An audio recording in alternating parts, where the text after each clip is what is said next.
Hello, my name is Rob Good, and welcome to Shit, I Have to Teach in 20 Minutes, a podcast for history teachers and anyone who wants a quick dose of history. In each episode, my colleague Eric Hahn and I interview a historian about their scholarship, asking them to identify the most important concepts they think teachers should share with their students about the topic for the day. We also include a free lesson plan that can be downloaded from the episode notes linked to this podcast. And we're beginning to get email from listeners, and we want to thank Tom Crockett, who contacted us to let us know that after listening to Ed Ayers and Lindsay Marshall's episodes, he's already working on reshaping his units on the Civil War in the West. We also want to give a special thank you to our talented musician, Claire Howard, who gave us permission to use her composition, Bossa Bossa, that you hear at the beginning of every episode. To hear her music, click on the link in the episode notes. So, Eric, what are we learning about today? Well, Rob, today we're going to hear about the early Qing Dynasty in China, the last dynasty in that country, an area that experienced around 4,000 years of dynastic rule. It's an important topic for Chinese history and world history. And for my students, the big question for that time period was, what happened? China was at one point arguably the most powerful empire in the world. Why did dynasties rise? Why do they fall? Well, and if 4,000 years of dynasties, as old as you are, Eric, that probably means you were there at the early part of the Qing through everything else. So I'm excited to learn about how this started and particularly in the middle of the 17th century. Thanks for the age dig there, Rob. I really appreciate it. Anyway, today we're very fortunate to have Dr. Dan Barish with us. He is a history professor at Baylor University, and his focus is on the cultural, political, and intellectual world of the 19th century and the transition from empire to nation in China. Dan is currently working on a couple of exciting projects, the first of which is Empire's Last Servants, the 1904 class of civil examination candidates and networks of knowledge in modern China. It examines the social production of knowledge across the 1911 revolutionary divide in China. The second is the imperial politics of life and death in modern China. It explores changes to a variety of life cycle rituals of the Qing imperial family over the course of the 19th century. I know these works are not yet published, depending on the time of year you listen to this. I cannot wait to read these publications soon. I hope I speak for history teachers when I say we appreciate you sharing this research, Dr. Daniel Barish. Yeah, it's my pleasure. Thank you so much. Oh, it is our pleasure too.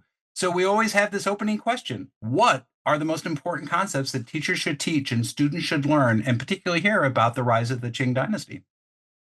Well, that is no small question, of course. But I think for me, one of the most helpful ways to think about that, to think about the rise of the Qing Dynasty, is to start with one big idea that then suggests a couple other sort of smaller but still very large themes.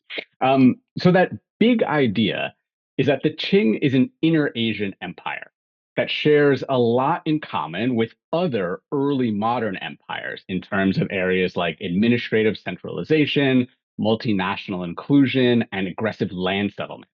And so the Qing isn't just the last Chinese dynasty, although it will adopt and adapt a lot from the Ming and longer dynastic history. It is actually something quite distinct. And so to think about the early rise of the Qing, we actually need to go first outside of Chinese history, is the big idea.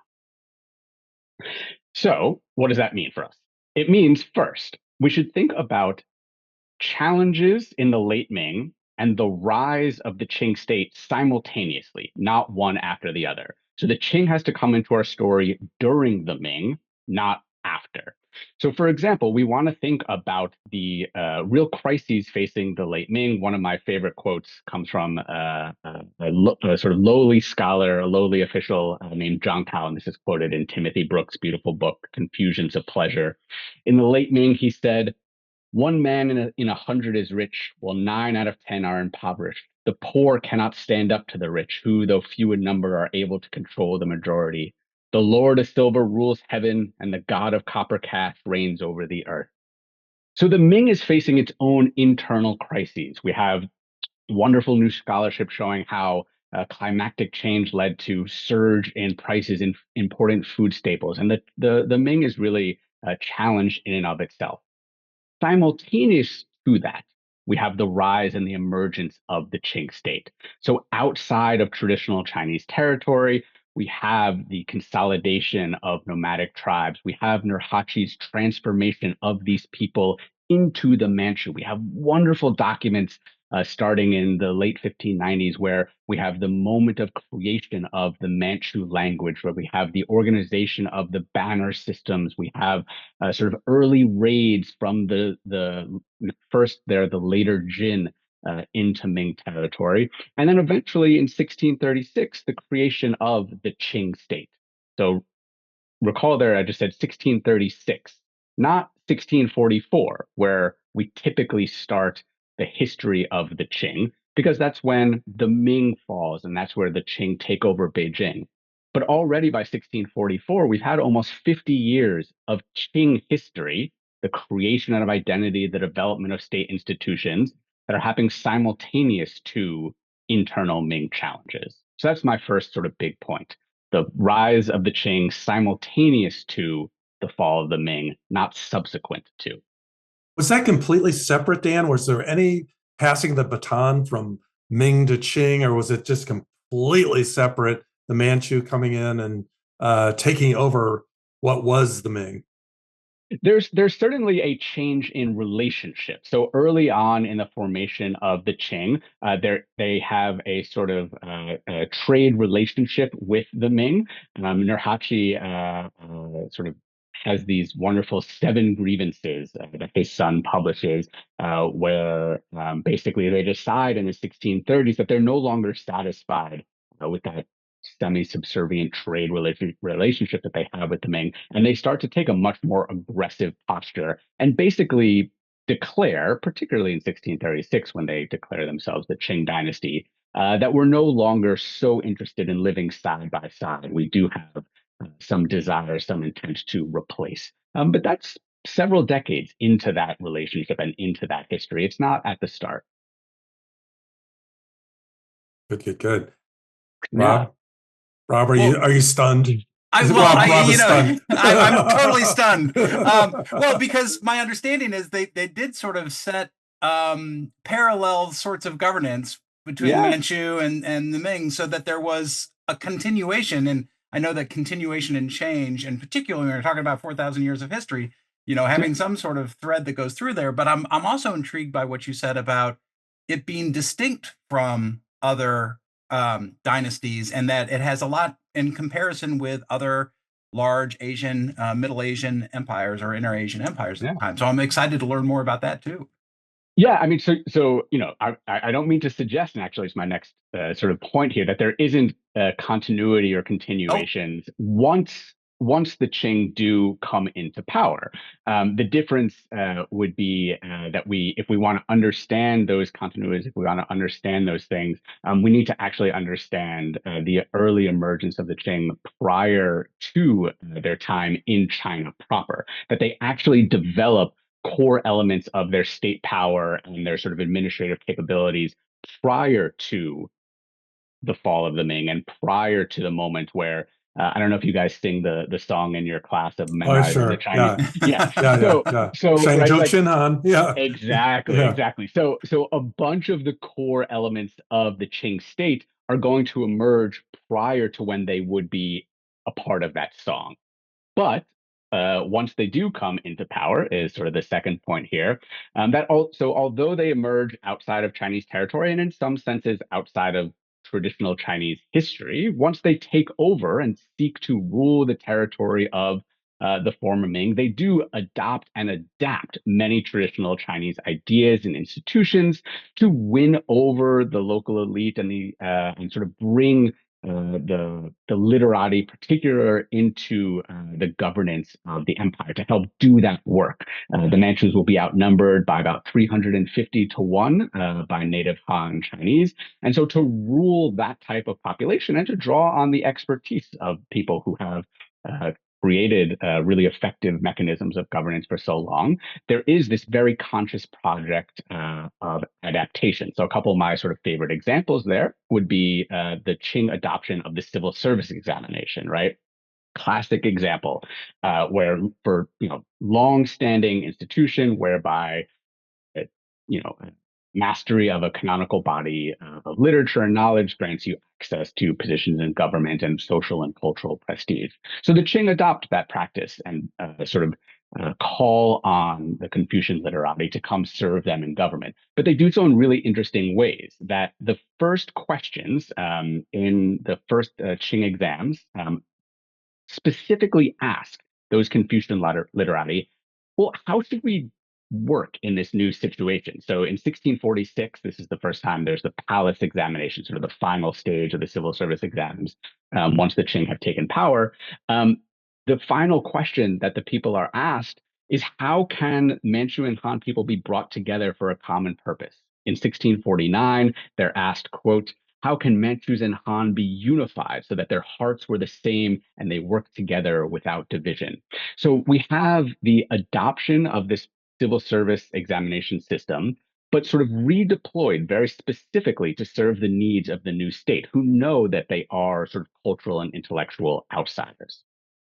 Right. Similarly, we have the Kangxi Emperor's adoption or sort of promulgation of the Sacred Edict, these sort of maxims that are delivered at village lectures, which is itself a sort of Ming institution where people gather to hear moral tales and sort of news of the day.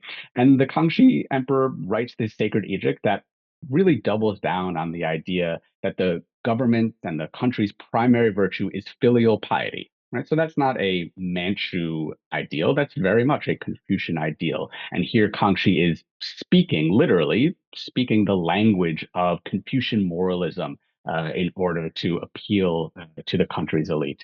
And then, of course, Kangxi and Qianlong tour the empire, right? They go on these vast southern tours down to the prosperous southern regions to ingratiate themselves to the local merchants, the silk merchants, the people who grow the rice and pay the taxes that make China and the Qing such a vast and glorious empire.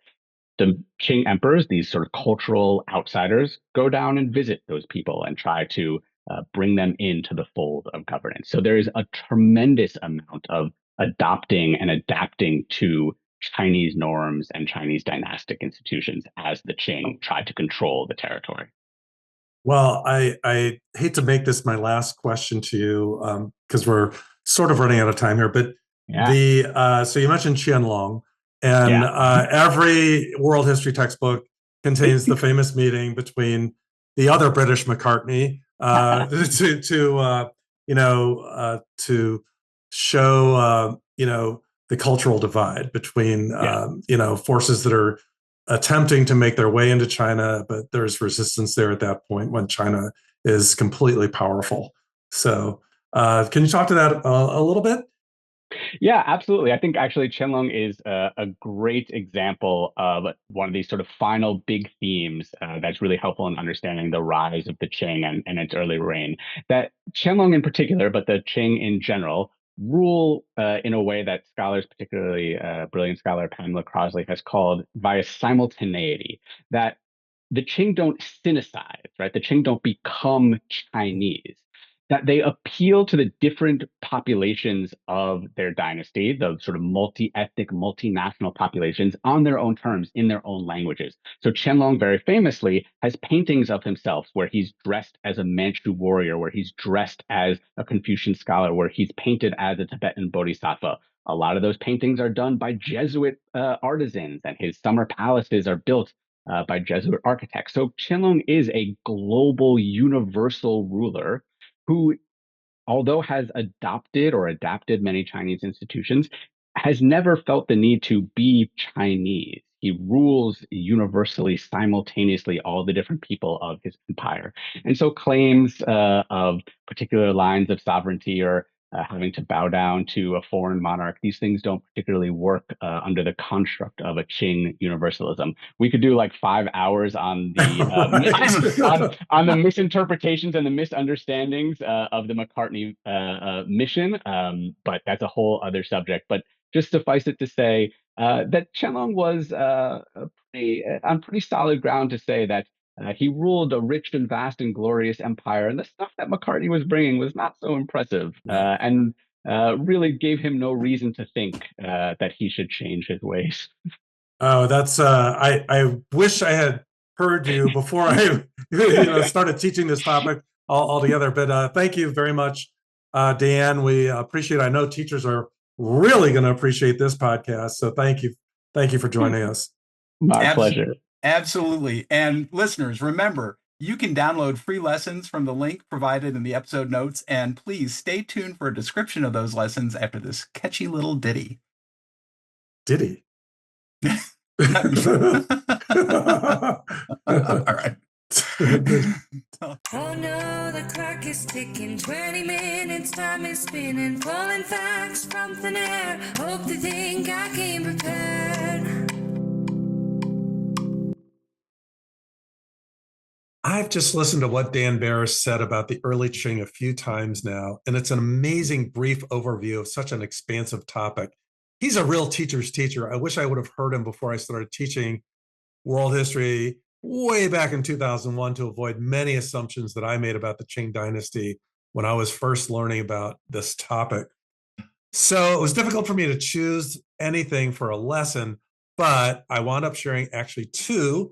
One of the McCartney mission is off a website called Association for Asian Studies. The link is in the lesson, actually. Shout out to that organization. There's a play that students can act out in front of class with dialogue, get students up, moving around. It's great for students to remember the mission and all the errors the British made. I've used that in class at least a dozen times. So it's tried and true with great success. Thank you to that association again. The other lesson created is home cooked. It has to do with the images of Qianlong that Professor Barish shared. Students view images, paintings, and come up with conclusions as to what kind of leader Qianlong was based upon what they see.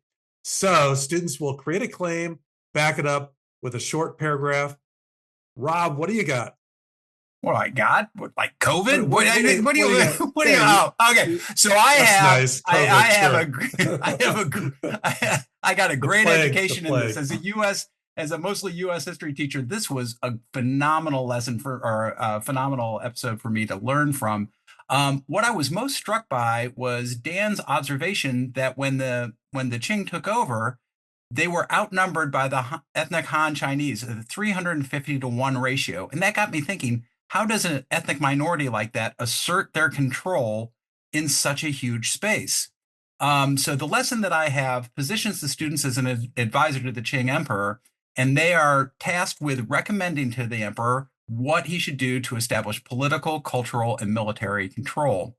Following them writing those recommendations, they follow up with a quick essay from the OER project about the Qing Dynasty, and then they assess whether the emperor followed their advice or not. This allows at the end a discussion of Dan's observations that while the Qing adapted to Ming culture, they remained unique and they were never really fully Chinese.